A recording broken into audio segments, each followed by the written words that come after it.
Ta-da! Look at this bag. Look at this bag, guys.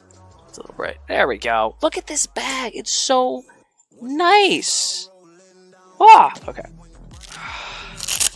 A Dungeons and Dragons RPG bag. It's got some stuff in it. I've also been using it for the past week or so as my lunch, mobile painting, and computer bag. So if you're looking for a computer bag, it's got tons of space.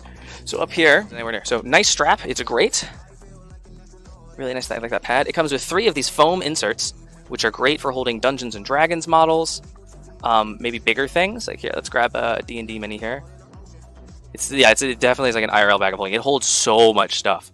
Like, all right, here we go. I just got it. So here's our D&D model. You can put your D&Ds in there, your minis, your NPCs. It's absolutely amazing. When I do a video of it, I'm gonna fill it all the way up with all kinds of stuff. Put this back on there. So you come to 3 of these. These are really nice foam inserts. They are not pick and pluck. They're already cut to the size. But again, guys, foam, you can use a knife. You can cut out, if you have bigger models, you can go ahead and cut that out. It comes with these inserts, these dividers here, which we'll get to in a minute. But what's fun is some of them have the Velcro, and then there's just a padded one. I like the padded one a lot because the Velcro is a little bit hard to get into spot. But once you get it into the spot that you need it in, it's going to definitely be there until you remove it. But I'll show you what that spot's for. The minis can go up here in this top section, which is really cool. The foam insert can go up here in the top section. So that looks like, let me go ahead and unzip this.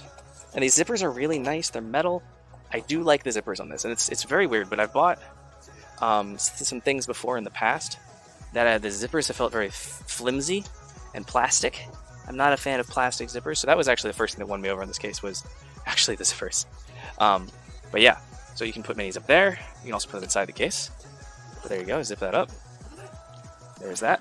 All right, open this up, and inside here, angles are going to be weird, guys. I've never put anything this big on my desk, except for maybe one of the monthly giveaways. So what I did was I actually took my old mobile painting station, I added a bunch of stuff to it, and then I just threw it all in there. So if you are a hobbyist like me or a D&D person, either one, I'm going to show a couple of different things that you could do with this. One, you could put markers, pens, pencils, notebooks and stuff in here, whatever you want, spell cards, etc. Whatever you need for your D&D supplies could go in here. But if you are like a hobbyist or something, you can go ahead and put things like your nippers. Can go in here like this. I put them in here like this. You could put things like that in there. I wouldn't put paintbrushes in there, but you could put, this is a perfect place to put something like this. Paintbrush carrying case. Things like that. All of that good stuff could go in here. Tools, files, X-Acto knives down in here. You don't want to store those where the cap's going to come off. Things like that. Scissors, if you're just like a normal hobbyer and crafter. These Velcro things are, maybe I wouldn't put scissors in there. But you could put something like your box knife for making terrain stuff on the go. Glues, etc. So you can even do it like this so that things don't slide out of there. Or you can just store things directly in there like I did a little second ago with the, what do you call it? Scissors. I mean, the X-Acto knife. So yeah, tons of things. You can put pens, pencils in here. This is kind of like a good bulk storage for you. I do think this was a really, really clever feature down here. This right down here, which I did fail to use earlier. But you can put things in here, and then you can tuck them into there so that they don't slide around. A lot of the times when you see bags and stuff like this, it's like this. And unless this is very, very taut, you don't actually get that. So there you go. Boom. Tuck it in there. Don't have to worry about moving around. Again, 2 pouches here, one here that's clear and see-through, and then one here for maybe like papers, etc. You got like a notebook. What's in this notebook?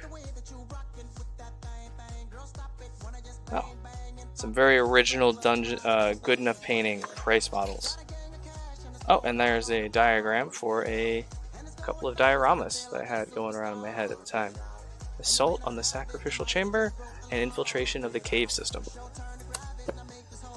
So yeah, so see I have ideas for campaigns and stuff. There's your moleskin right in there.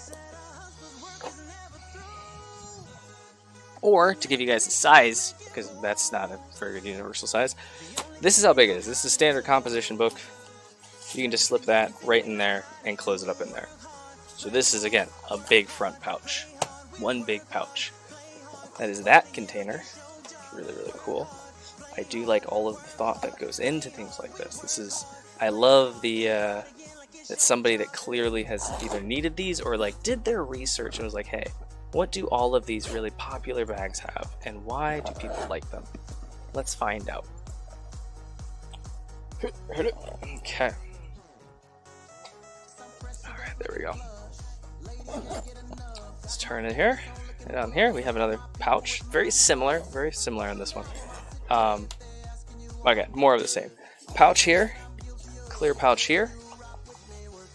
Just same kind of thing.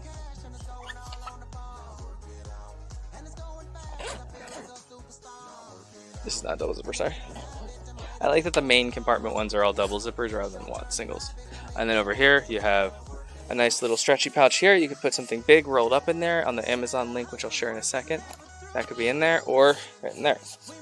Put something in there. Put your phone in there for during D&D, because you don't need to have your phone out during D&D. I love this bag. And then the last little like carrying thing. Oh yeah, we're gonna get to that. Oh yeah, we're definitely. I don't use tokens or cards, but I have something that I'm gonna use. I have a bunch of stuff like scattered around the house. My wife has some stuff, and when I do a video of it absolutely stacked full, what I'm going to do is I'm plan on filling it all the way up and then doing a time lapse of me taking everything out and laying it on the counter. And we have a bunch of scattered D&D stuff is the plan. I don't have any on hand right here. Dice tower. I think my suspicion is that this is actually a pretty standard sized MDF tower. I think. My mind. Let's see how good my spatial erasing screenshots. I mean, yeah, if you do that, then yeah, obviously you're fine. I think. Okay, no. I thought my spatial reasoning is a little bit off there, but this could definitely go in there. That's fine. Because let's be honest, do you ever really need 10 books for a single campaign session? Hopefully not. But speaking of Strahd, there's Strahd. And look at that, guys. I get to use nice 5th edition books. You guys don't have to see all my old 3.5 ones. We can go ahead and put all of our books in here. Where's my current campaign book? Haha, there it is. Little dice tray. Mischief and Misadventure. There it is. And then divider. Let's go ahead and put that in there.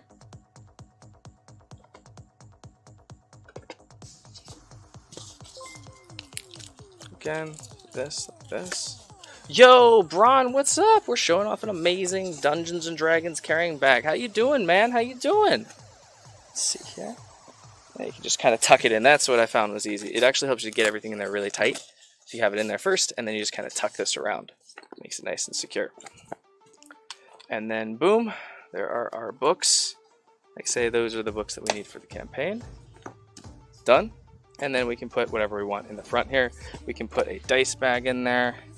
Guys, Braun Paints Miniatures. He's an awesome dude. You should definitely give him some love and some follows, etc. And then there you go. You can put something else in here. You can put your lunch in there like I do. But the other thing I want to show off here. Alright, so say you have a bunch of like odds and ends in a folder. I'm just going to be putting stuff in here. So, give me one sec.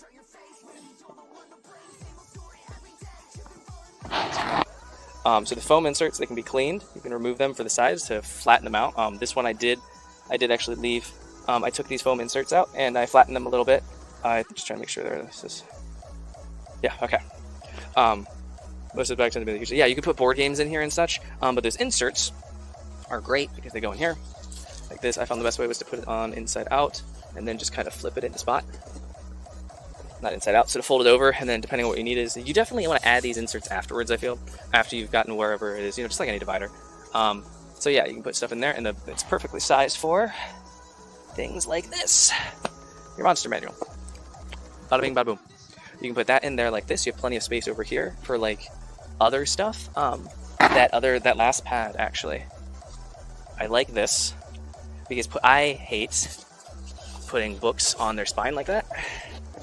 So what I'd like to do is this, and then that pad on the bottom, boom, there it is. Now you're protecting that very, very fragile edge and corner of the book, just like that. Or, like I did, you can put something firm on the bottom, like that. Or, what I realistically would do is kind of put a couple books in like this, and you have a nice place for things that are a little bit less vertical. So yeah, tons of space in here. 10 D&D books horizontally is what he's saying. Honestly, I can go get 10 D&D books, but I'm gonna take your word for it, especially like the old 3.5 ones are all over the place, size-wise. But yeah, 10 books in there horizontally. Let's go ahead and cover the next little feature. But I love that. I love that so very much. Okay. Close that up. We're gonna run stream right here in the front. These two little latches allow you to loop in wherever you want. You can loop in tubes. If you have like a vellum tube or like an artist portfolio tube, you can loop that on there, and it comes with these nice, they're upstairs, sheet protectors in case it isn't laminate, like a expo marker, what do you call it, battle mat. But again, yeah, dice bags, all of that stuff is good examples of stuff that you can put in these side patches, pretty much whatever you need. Like, I'm not going to tell you what can go where. Like, you guys have always been, like, you guys know what I'm all about. Like, if it works, and that's that. But yeah, so much storage capacity, and it comes with 3 of those foam inserts, all of that good stuff. Really, really awesome bag.